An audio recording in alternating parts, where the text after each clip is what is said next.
Ang awitin kong ito ay kung puso kong ihandog sa aking mga anak, mga apo.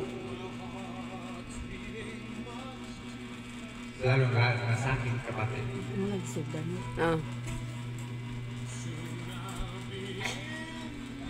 Na matagal ko lang hindi nakita. Ilang taon na kaya? Ang edad ko noon ay 10 anyos. Hanggang ngayon, naging 76 ako. Hindi na kami nakita. Aywan ko lang. Kung buhay ko ba siya, patay na.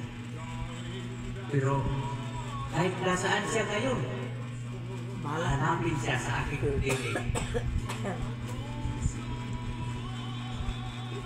Mula na ako. Bago ko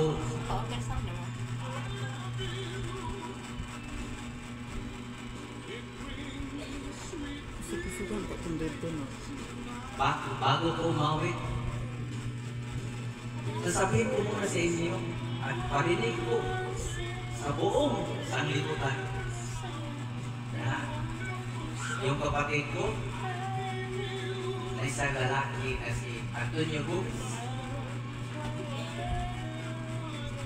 nag-aral sa Manila at hindi na namin alam kung saan siya.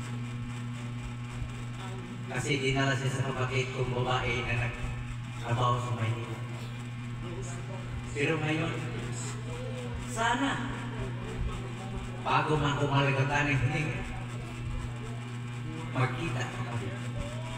Pero kung wala, kung patay na siya, wala na akong nalagawa.